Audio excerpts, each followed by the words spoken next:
Hey, welcome to What If Movie Reviews. The concept is easy. Every year there are movies that don't get made.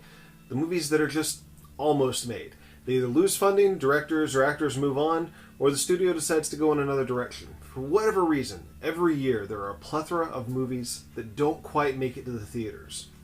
Okay, for this episode, we're going to go back in time to 2008.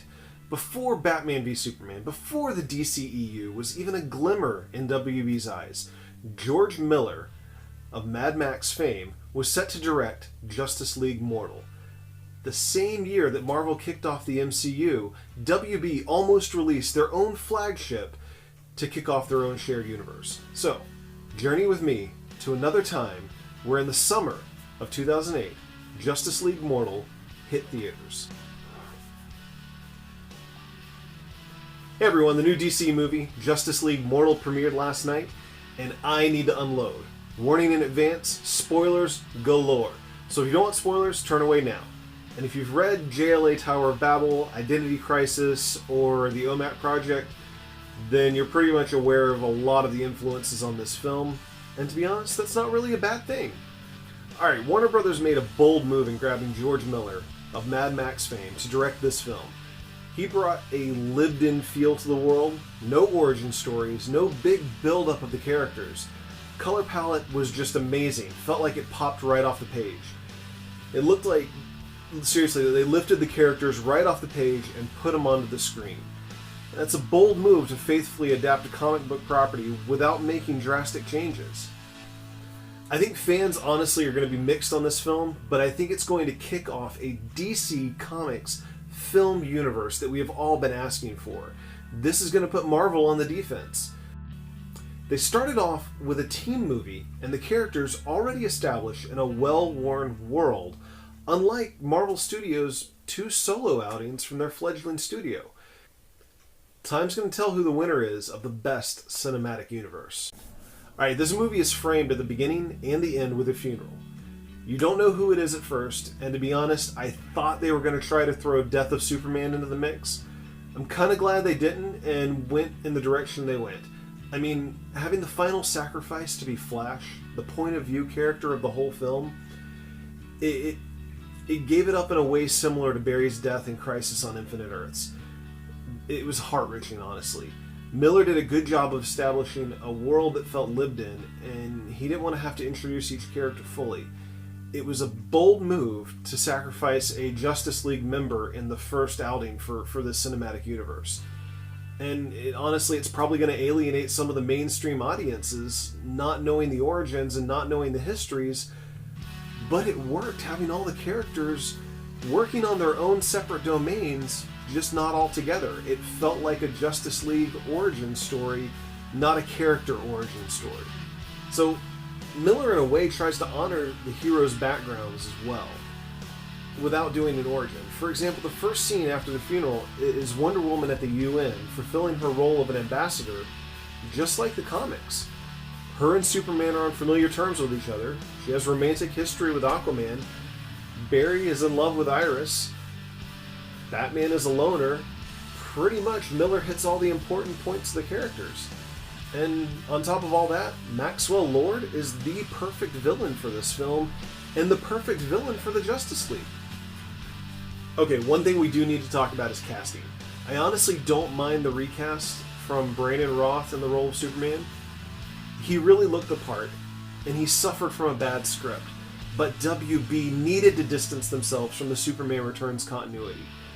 The recast with DJ Controna was needed for this film to do well.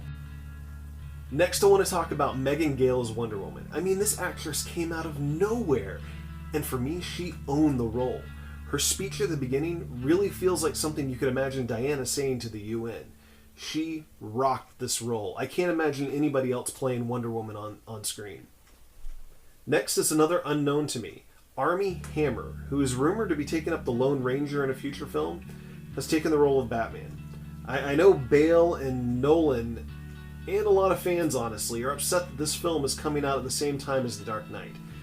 The two different unconnected Batman films feel like WB is moving on with their desire for a shared universe, in spite of Nolan's vocal distaste of being part of one. That being said, Hammer owns the role.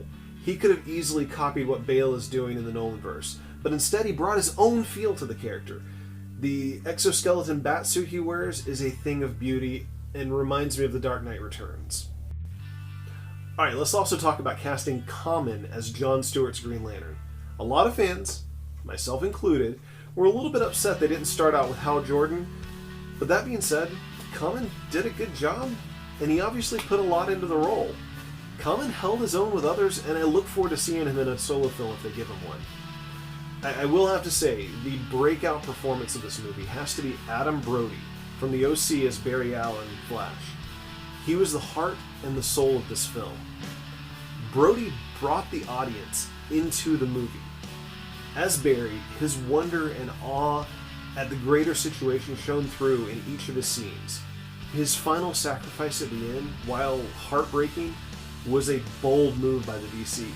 Off in the first film he appears in, having Wally take up the mantle, it shouldn't have worked, but it did, and it worked beautifully. And I'm going to be honest here, I cried when Barry ran into the Speed Force, dragging Maxwell Lord into the vortex with him. It was the same feeling I got reading Crisis on Infinite Earths. Overall, this film felt like the perfect combination of Tower of Babel, OMAC, and Identity Crisis. The characters felt like those that I've known and loved on the page for decades. I like the lived-in feel of the film it had. It's like the WB didn't feel the need to establish all their characters in separate films, and as a moviegoer, I kind of appreciated that. I don't need another origin story. Okay, now for the downsides. I did feel from this film that it could have been an extended episode of the Cartoon Network Justice League TV show. Another complaint is how this is muddying the waters as it competes with the Nolanverse Batman films. Maybe one day, we'll get a multiverse and see multiple Batmen in the same film, but I doubt it. Time will tell how this plays out for the WB and if this kickstarts their own cinematic universe. It may give them a leg up on Marvel, having the team all together as opposed to the two solo outings for Marvel that share a universe. We'll find out, won't we? Hey, thanks for checking out What If Movie Reviews. Let me know in the comments what you thought. Be sure to head over to my Talking Book series. Also check me out on social media on Facebook and Twitter. Like, share, subscribe for more content like this. What did you think of What If Movie Reviews? Comment below and let me know.